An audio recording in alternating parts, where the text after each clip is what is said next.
Assalamualaikum warahmatullahi wabarakatuh. Perkenalkan, kami dari kelompok 5 akan mempresentasikan tentang sasaran dan perencanaan.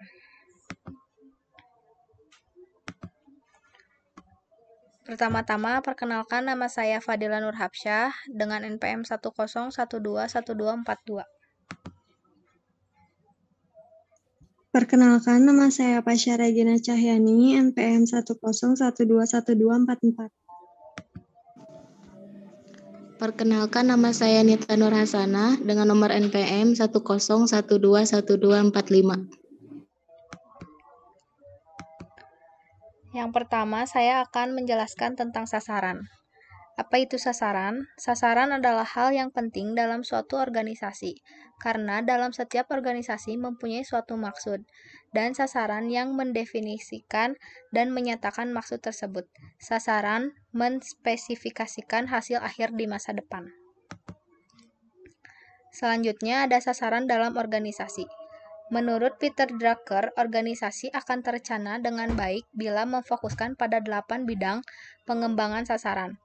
Yang pertama ada kedudukan pasar, yang kedua ada inovasi, yang ketiga ada produktivitas, yang keempat ada sumber daya fisik dan finansial, yang kelima ada profitabilitas, yang keenam ada kinerja manajerial dan pengembangan, yang ketujuh ada kinerja karyawan dan sikap, yang kedelapan ada tanggung jawab masyarakat. Selanjutnya, sasaran dibagi menjadi 3. Yang pertama ada sasaran strategis. Sasaran strategis atau sasaran resmi merupakan pernyataan apa yang ingin diraih organisasi.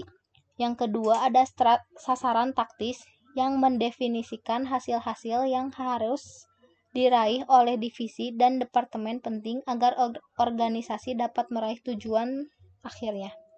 Yang ketiga ada sasaran operasional, merupakan hasil spesifik yang dapat diukur, diraih oleh yang diharapkan departemen, kelompok kerja, dan individu-individu dalam organisasi.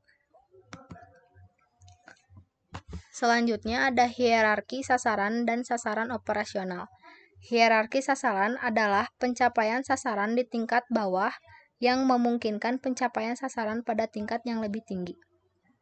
Yang kedua ada sasaran operasional, membawa pada tercapainya sasaran taktis yang selanjutnya mengarahkan pada pencapaian tujuan strategis.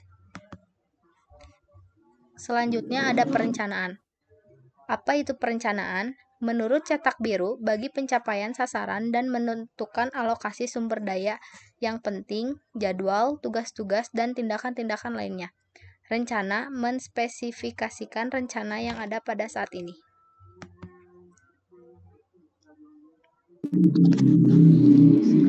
Selanjutnya akan dipresentasikan oleh saya, yaitu Nita Nur Hasanah.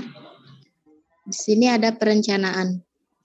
Suatu fungsi dasar kegiatan manajerial yang meliputi, yaitu poin pertama ada mendefinisikan tujuan dari suatu organisasi, dan yang kedua menetapkan strategi keseluruhan untuk mencapai tujuan-tujuan tersebut, dan yang ketiga membangun suatu tatanan yang komprehensif dari rencana untuk mengintegrasikan dan mengkoordinasikan kerja organisasi.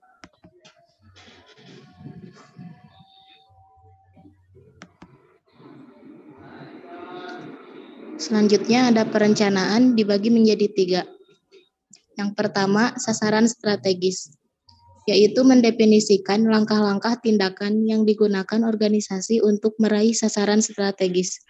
Dan yang kedua ada sasaran taktis, yaitu dirancang untuk membangun melaksanakan rencana strategis utama dan untuk menyelesaikan bagian spesifik dari strategi perusahaan. Dan yang ketiga ada sasaran operasional, yaitu dibangun pada level organisasi yang lebih rendah yang mendukung aktivitas-aktivitas perencanaan taktis dan menentukan langkah-langkah yang harus diambil untuk meraih sasaran-sasaran operasional. Dan selanjutnya ada 3 tipe dan model perencanaan. 1. Rencana sekali pakai. Rencana ini dikembangkan untuk meraih tujuan yang besar kemungkinannya tidak akan berulang di masa depan. Dan yang kedua ada rencana baku. yaitu rencana yang digunakan untuk menyediakan pedoman bagi tugas-tugas yang dikerjakan secara berulang-ulang. Dan yang ketiga ada rencana konsistensi, yaitu rencana perusahaan terhadap masalah darurat, kemunduran atau kondisi yang tidak diharapkan. Dan selanjutnya ada hierarki perencanaan atau rencana operasional. Yang pertama ada single as plan dan rencana yang dikembangkan untuk menyelesaikan suatu tujuan yang sangat spesifik dan tidak digunakan lagi setelah tujuan yang dimaksudkan diselesaikan. Dan yang kedua ada standing plan, yaitu pendekatan atau rencana yang dibakukan untuk menangani situasi yang sedang dihadapi atau diperkirakan.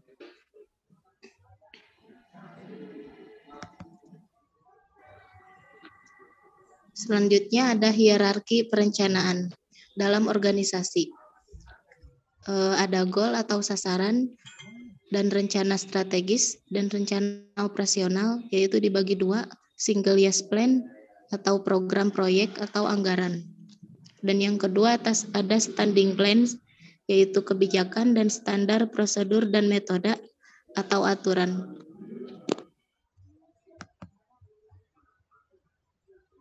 Selanjutnya akan dipresentasikan oleh saya, Pasha Regina. Perencanaan, teknik, dan alat bantu perencanaan. A. Peramalan. Yang pertama ada metode judgment, yaitu menggunakan opini atau dugaan sebagai data.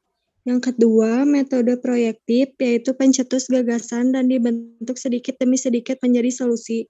Yang ketiga, ada metode ekstempolasi, yaitu peramalan mempelajari kecenderungan masa depan dan sekarang. Yang keempat, ada metode kausal, yaitu metode ekonometrik atau metode segmentasi. B. Perencanaan proyek.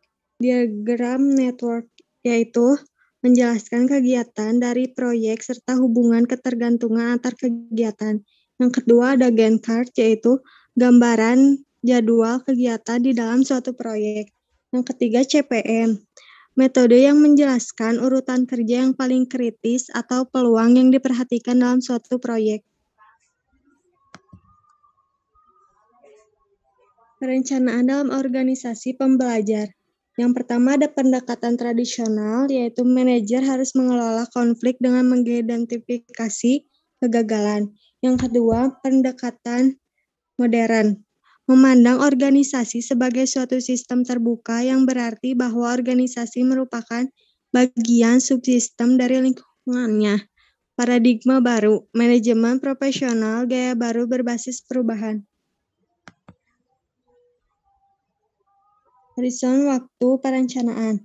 Yang pertama, jangka panjang meliputi tujuan dan rencana strategis yang berkisar dalam 5 tahun ke depan.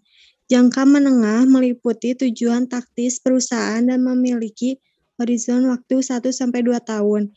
Yang ketiga, jangka pendek meliputi tujuan operasional bagi departemen tertentu dan individu, serta memiliki horizon waktu 1 tahun atau kurang.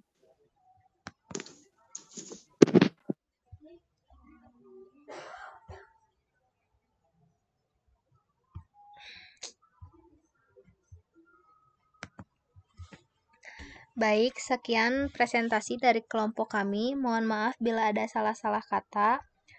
Wassalamualaikum warahmatullahi wabarakatuh.